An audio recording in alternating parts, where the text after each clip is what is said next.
Today I'll be testing some of the most viral makeup from e.l.f. Cosmetics. I got my hands on some of their new popular products that have been consistently sold out since they've been released, as well as some of their older best sellers that I just never got around to trying. And I'll be filling in the routine with some of their products that I already know and love. So let's just get to it, but first, if you're new here, hi, my name is Miranda. Welcome to my channel where we talk all things budget beauty. If that sounds interesting to you, then become the newest member of the Slashed Squad by hitting subscribe and the bell icon. First step, I am priming my face. Now I only have the older version now of the Power Grip Primer. e.l.f. did just announce that they are releasing a new version of this with niacinamide in it. It's going to have a pink color to it. I do believe it is officially released on their website, but it's not at Target or Ulta yet. So I'm gonna finish this one up before I get that one, but I'm incredibly excited because my skin loves niacinamide. It just helps balance the skin. For me, it's really helped with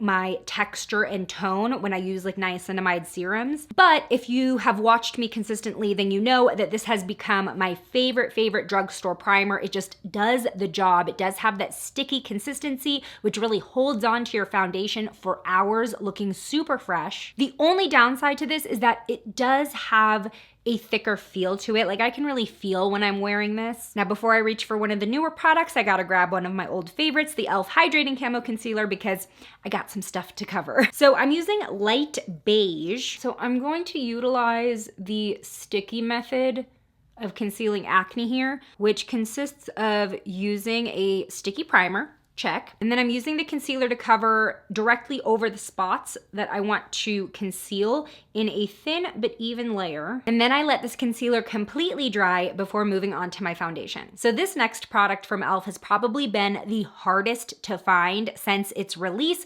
I was so lucky that I popped into a Target. They had one shade and it was the one that I was looking for that hopefully matches me. This is the e.l.f. Halo Glow Liquid Filter. Now, a lot of people compare this to or consider this a dupe of the Charlotte Tilbury Flawless Filter. I have not tried that one, so I can't really compare, but this is a multi-purpose glow boosting product. You can use this on your bare face for an overall glow, for just a natural look. You can use it under or mixed in with makeup. You can also use it on top of your makeup as a liquid highlight. Now, what I think I wanna do here is, because I also have like a foundation product to try from e.l.f., I only wanna test this on half of my face. So that way I can actually tell like what's the foundation and what's this working to give me a glow. Okay, we got a huge doe foot for easy application. So I'm gonna go ahead and apply this kind of everywhere I don't have concealer. Oh, there's quite a bit of pigment to this. Okay. I wasn't expecting this to have like a lot of color. I really thought that this was more of like just highlighting, maybe a little bit more translucent.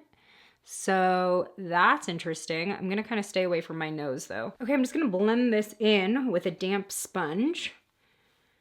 Okay, yeah, it doesn't add too much color per se once you start blending it out. Ooh, definitely a really pretty glow though. You know what? I feel like there actually is enough pigment to this that I could probably wear this just as sort of like a tinted product, because even on the areas where I didn't have any concealer, I'm seeing a little bit of slight evening out with this. So really excited to see how it looks underneath the next product we're gonna try. I mean, right off the bat though, you can definitely see a big difference in glow. So it may come as a surprise that I never got around to trying the e.l.f. Camo CC Cream. This came out and immediately it was compared to the It Cosmetics Your Skin But Better CC Cream, which I used to wear a ton and love. At some point it started feeling a little thick on my skin, and then when this came out, I was like, I'm not really interested, but I figured it was probably about time that I try it. So this is a color correcting, full coverage, natural finish CC cream. It has collagen peptides and niacinamide. And I got the shade Light 240W. This is like a light with warm undertones, so we'll hope that it's we'll see. Now, right off the bat, I feel like I kind of applied a little too much. So I might end up going in with the sponge anyway, just to pick up some extra product. But it is spreading really well. A little goes a long way, clearly. It does seem to be working well with the concealer method that I employed. Everything's blending together really well. The shades actually work really well. So nothing's looking splotchy. I am just gonna go in with like the clean side of my sponge to sort of even it out, pick up a little bit of the extra product. Now, comparing the side that we applied the Halo Glow versus the side we didn't, I feel like we're still getting a decent amount of glow just with the CC Cream alone, but it's just a tiny bit brighter over here, especially in that under eye area. I don't necessarily think combining these two is a must, at least used in this way, because the CC Cream definitely has radiance on its own. This next product from e.l.f. is one of their newer ones, and one that I'm actually quite intimidated to try. This is their new brow lift. Now, this is another product that people are saying is a dupe of a high-end product. A lot of people are comparing this to the Anastasia Brow Freeze. And this is supposed to mimic sort of like a brow lamination. There is like a brow lift applicator brush that they released with this. So here's the applicator. We have a pretty small spoolie on one end,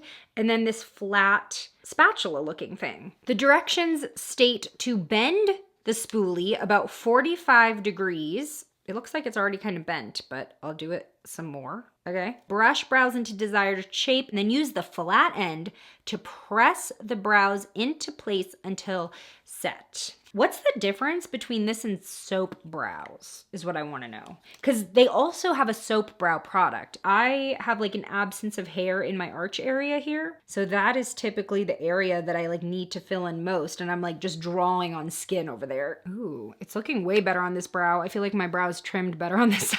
The spatula part is where I feel like I'm having some user error. Yeah, again, my struggle is just my arch, but overall, I think this is looking okay. I think that it's gonna be just a learning curve. I am just gonna quickly go in with a pencil in this area. Before moving on to my eyes, I want to set my makeup using the new e.l.f. Halo Glow setting powder. I actually bought this last minute for a wedding that I went to last weekend because I forgot to pack powder. So this is supposed to be sort of a brightening, glowy powder. And there is some type of powder puff that I think you're supposed to use with this, but neither the Target in California nor the Target here in Nevada that I just went to carried it. So we're just gonna use a brush. Now, what I really like about this packaging is that there is a plastic sifter, but there's this like twisting mechanism here to actually reveal the holes and shake out the product. And then you can close it again when it's not in use. So it's not gonna become super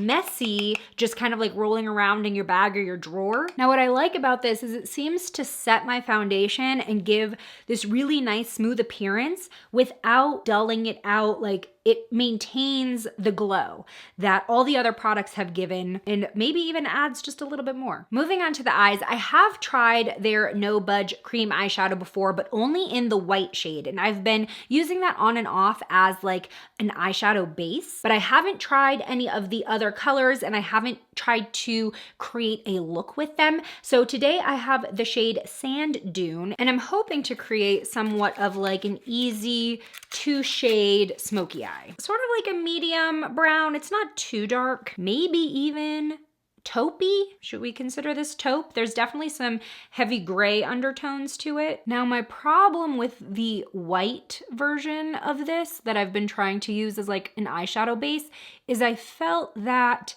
it was a little bit patchy. It also dries down incredibly quickly. So I know that we got to work fast with this. This one seems to be a little bit slicker than the white one.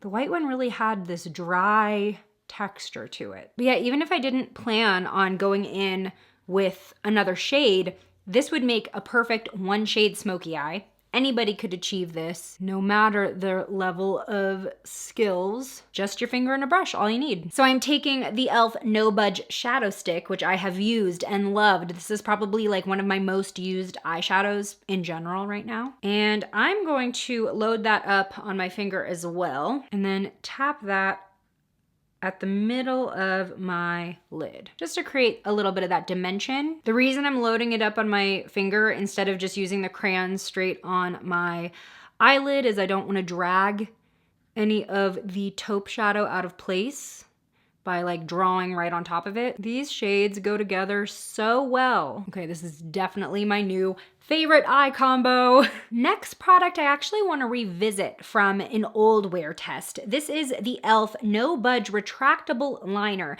Now, when I first tried this, I was not impressed. I felt like it was really dry. It was kind of hard to get onto the waterline, but I reached for this the other day completely by accident. I thought that I was using a different liner, and I thought that it looked actually pretty good. It was easy to smudge out and felt pretty creamy, so I kind of want to give it a second chance. I am using the shade Coffee, which is a dark brown. So first I'm gonna line my waterline with this. Yeah, like, did I just need to let this sit for a year and suddenly it works? Okay, I'm seeing it on my waterline.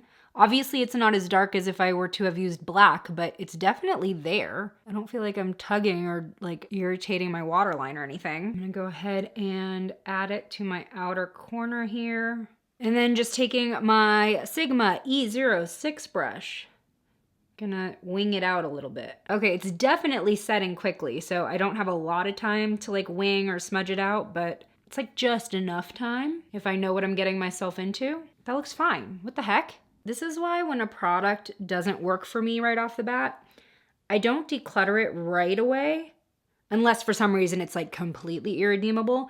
But sometimes you just come back to a product and you're like, this works for me. Why didn't it work for me before?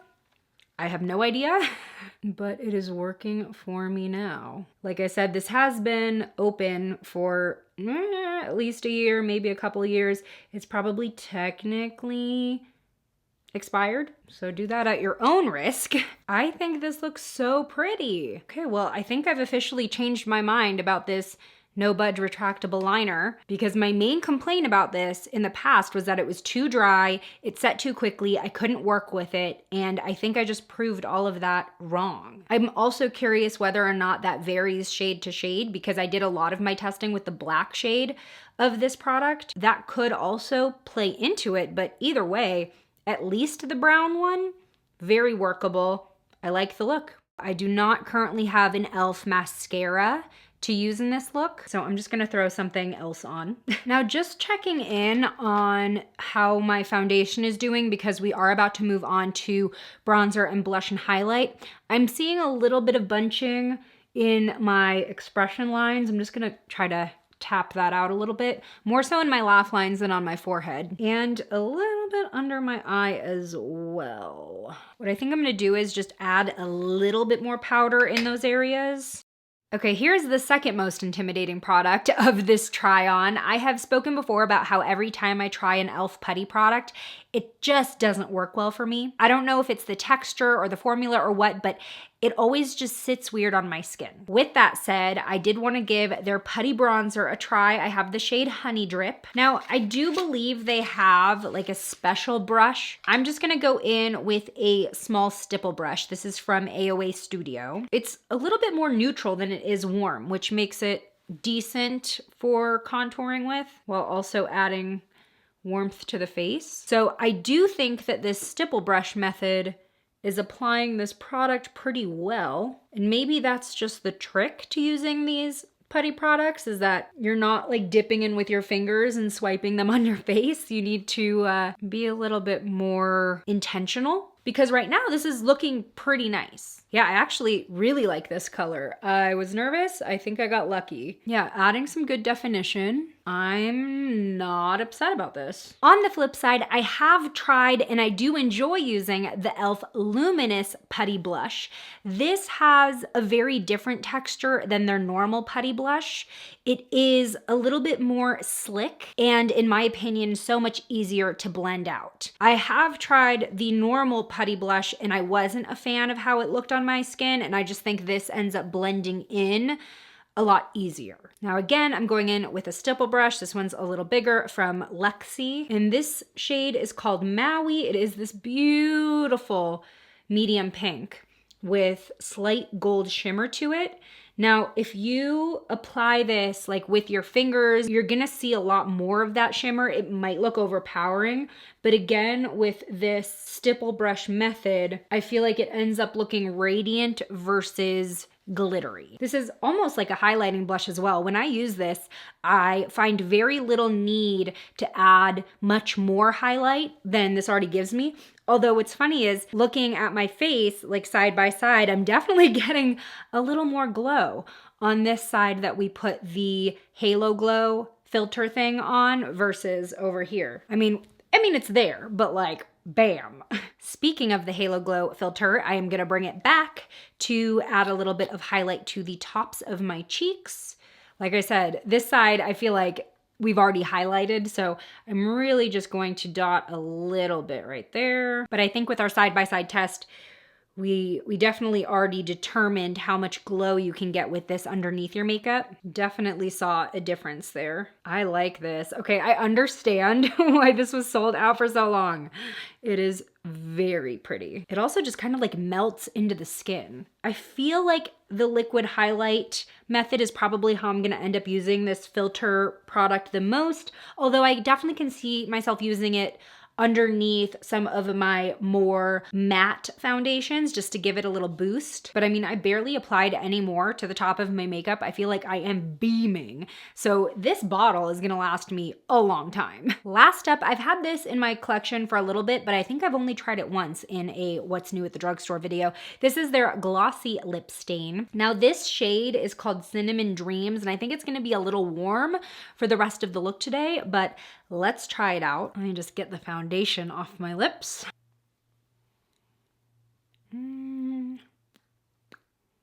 Okay, if I keep it sheer enough, I think it'll look okay. It won't look super out of place. This really, it feels to me more like a lip oil, or like, I don't even know how to explain it. It almost has like a jelly consistency, but when I mush my lips together, it feels like a lip oil. This is comically tiny. I think I mentioned that the first time I tried this. Like, this looks like a sample size or a deluxe, you know, something or other that comes in like a holiday set, but this is the full size product. Like, Now I did have like a little chapped area on my lips, and the pigment is definitely catching around that. If I just kind of rub my lips though, I can make it a little sheerer around there. It's not as obvious, hopefully. Okay, I really love how this look came together, and I think it's really interesting how, you know, using all of these products, I've actually changed my mind about some of them. Like the putty bronzer, I always kind of just had an assumption I wouldn't like it because I didn't like the other putty products, but I think it looks really pretty. And then the No Budge eyeliner, I was convinced I didn't like from a handful of tests a year ago, and now I'm like, it looks great. But I am interested in seeing how this makeup holds up throughout the day, so I will be back with an update. All right, I am back. It's been 8 hours since that last clip and when I applied my makeup. Now, there has been a little bit of tweaking done in the meantime. I planned on wearing this out and did wear this out to happy hour recently, but before I left, I noticed that there was a lot of weirdness going on with this CC cream, especially around my mouth. But it just started looking kind of cakey and flaky, and also the product was bunching a lot in my laugh lines, and I'm seeing that happening again. I had just kind of patted it with my damp sponge, just kind of reblended it, but it is settled again in those lines, and it's settling on both sides, so I don't think it really has much to do with the Halo Glow filter. Overall, the CC cream is just looking a little weird on my skin at this point in the day. On the flip side though, my highlight and my bronzer and my blush still look great. They are still very well blended. So that did not end up looking splotchy, even though my CC cream looks a little splotchy. Everything else I'm pretty happy with. The lip stain is pretty faded. I've had lunch, I've had dinner, I've had drinks, and there's not much left over. There's maybe a little bit of darkening, maybe a little bit of warmth left from that stain, but not really. The brows are still going strong. They still have hold to them. They have not fallen. Now, I'm not sure if you can tell, but I'm seeing the slightest bit of creasing in the eyeshadow just just in the inner corner. It's not crazy obvious. It is happening though, so I wanted to mention it. This would not be something that I would feel like I need to run to the restroom and touch up though. So overall, the only thing that I'm not super happy with how it looks at the end of the day is the CC cream. I think I could find a better way to use it or a better primer combination to hopefully get it to last a little bit better and smoother on the skin. But I don't think I look greasy at all, which is something I was a little bit worried with the Halo Glow. I think I still look glowy, but not shiny. But I wanna know, what do you think of these viral e.l.f. products? Do you think they deserve the hype? Have you tried them? Tell me in the comments below. Today's shout out goes to Leah. Thanks for being a member of the Slashed Squad. And join me over in this video next where I try the new ColourPop for Target collaboration. I'll see you over there. Bye!